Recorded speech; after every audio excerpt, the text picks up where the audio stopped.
agora você vai entender de uma vez por todas o que foi o parnasianismo, senão eu não me chamo Luísa Machado. Bom, vamos começar. Falou de parnasianismo, leu parnasianismo, viu parnasianismo, você vai lembrar de razão. Porque eles eram extremamente frios, descritivos, impessoais, objetivos e lógicos. Então, eles são muito racionais. Então, lembrou de razão e acabou. Eles pensam na galera de exatas. É isso aí que você vai pensar. Brincadeira. Eles se opunham ao romantismo pelo simples fato da objetividade deles, da impessoalidade deles e da linguagem rebuscada ou linguagem hermética. Viu? Linguagem hermética significa linguagem rebuscada, então anota isso aí que é importante. Bom, isso é totalmente oposto ao romantismo, pelo simples fato de que o romantismo, ele tinha uma linguagem simples porque ele queria vender por causa do capitalismo. Então ele não ia colocar nada muito difícil, não ia agradar a galera toda, não ia agradar a população. E o parnasianismo não tinha esse interesse, então ele não ligava muito pra isso. Eles eram muito objetivos e impessoais. Dá pra ver isso na temática deles. Então a temática da poesia parnasiana era a descrição de cenas e objetos e a mitologia grega. Isso a gente pode associar aos clássicos que valorizavam a arte pela arte, assim como eles. Mas não se engane, o parnasianismo, ele é apenas na literatura. Então ele não vai ser... não vai ter, tipo, quadro parnasiano, não vai ter isso, porque foi só na literatura. E eles também só faziam poesia, então, diferente do realismo e do naturalismo, não tem nada a ver com prosa, é poesia. Tá, Ok, já falei da temática, já falei da posição. Agora eu vou falar da diferença com o simbolismo. Eu não sei se o simbolismo vai cair, mas é bom você saber, porque são características do parnasianismo. Eles descrevem, eles não sugerem. Ou seja, eles vão falar de um lápis, eles vão falar de... o lápis representa uma sociedade, e aí a Luísa tá segurando o lápis porque ela era uma ditadora. Enfim, não, nada a ver, nada a ver. Não tem nada de simbólico. Se tá falando de um lápis, tá falando de um lápis, literalmente um lápis com bolinhas pretas e vermelho. Então, não tem nada de... Quando você achar um nome de um autor parnasiano, você vai desligar toda a sua interpretação maluca de inventar coisa e metáfora. Você vai desligar tudo isso porque eles são totalmente literais. Então, tem essa diferença com o simbolismo, porque o simbolismo é de símbolos, etc. Poesia lógica, não intuitiva, como é o simbolismo. E eles não valorizam a musicalidade. O simbolismo valoriza a musicalidade e eles também não ligam pra métrica nem nada. Então, essa é a diferença com o simbolismo. Puxando esse assunto de musicalidade, métrica, a gente joga para valorização da forma, que era muito forte no parnasianismo, e eles valorizavam muito... O que é forma? Forma você lembra de poesia. Então, falou de forma, lembra de poesia, e basicamente, perfeita metrificação, que eles queriam uma metrificação do negócio do soneto todo perfeitinho, então se não tivesse perfeito, tá feio, porque não é arte pela arte. Então, não é bonito, eles querem arte pela arte porque ela é bonita, para ser apreciada, assim como os clássicos faziam. Então, não, tem que ser bonita, perfeita. A preferência por sonetos. O que são sonetos?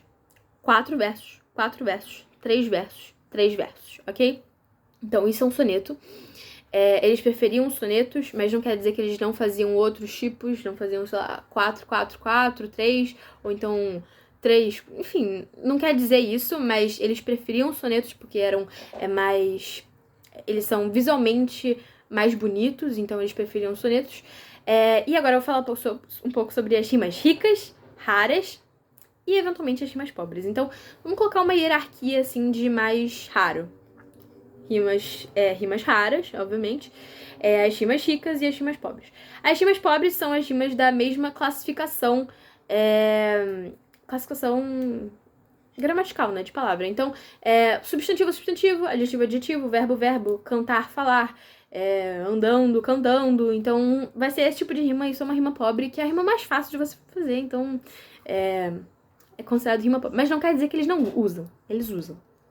Ok, rima pobre foi rima rica, Rima rica são classificações diferentes, ou seja, um substantivo com adjetivo, um adjetivo com verbo, um substantivo com verbo. Então, são sempre diferentes. Então, se você notar que um é substantivo, outro é adjetivo, um outro é verbo, é uma rima rica. Rima rara é a rima que você vai ler e você vai ficar tipo... interessante. Você não vai pensar naquilo de primeira. É algo difícil de você pensar assim na hora. Porque as terminações são totalmente diferentes, mas o som é parecido. Eu vou dar um exemplo pra você não se perder. Calúnia e resúmia. Resume de resumir. Resumear. Nada a ver. Calúnia não tem nada a ver com resúmia. Mas é uma rima rara. Porque elas são sonoricamente parecidas. Então, isso é uma rima rara. Rima rara, rima rica, rima pobre. Todas explicadas. Show. Bom, deixa eu ver aqui o que faltou. Tô anotando pra não esquecer de nada. Escapismo. O escapismo no parnasianismo, por ele se opor ao romantismo, todo mundo achava que não tinha. Mas tem o escapismo. Por quê? Porque o romantismo, ele era justamente super preocupado e emotivo e fugia pra um monte de coisa. Só que o parnasianismo, ele escapava porque ele não ligava. Tipo assim, é tipo aquele meme da menininha com a casa pegando fogo atrás. Tipo assim, a casa tá pegando fogo atrás, a sociedade tá se matando. E aí os parnasianos estão ali tomando um chazinho. Entre eles, assim, vamos fazer um soneto inteiro sobre um vaso chinês azul. O que vocês acham? Nossa, genial, vamos lá. Vamos separar umas rimas raras aqui, a gente usa, e aí vai usando e vai... Esses eram os parnasianos. Então eles não faziam críticas sociais, eles não se aprofundavam, o amor era superficial, então já falei, e era isso. Basicamente o escapismo deles era escapar dessas questões sociais. Vamos lá, o que mais? Os principais autores, não falei, esqueci disso. Principais autores. Viu algum desses autores? Lembrando do parnasianismo. E desativa todo o seu lado metafórico da sua cabeça. Porque não, é literal. Lembra disso. Tríade parnasiana. A santíssima trindade do parnasianismo. O Olavo Bilac, Alberto Oliveira, Raimundo Correia. Esses são os 3 nomezinhos que você tem que saber. Que às vezes pode perguntar em uma questão só o nome dele, então você tem que saber que é do parnasianismo, ou então vai estar lá no finalzinho do texto. E é bom que dá cola, que é um texto parnasiano, um soneto parnasiano, uma poesia parnasiana, então é importante você saber disso. Bom, eu acho que já falei de tudo. Espero que eu tenha ajudado. O parnasianismo é tranquilo, fiquem tranquilos, não tenham medo do parnasianismo. Lembrem disso, que eles são lógicos, lembra da galera de exatas, então enfim, é isso. Espero que tenha ajudado. Boa sorte na prova de vocês. Qualquer coisa, pode me mandar mensagem, pode comentar aqui embaixo qualquer dúvida. E é isso. Um beijo. Espero ter ajudado.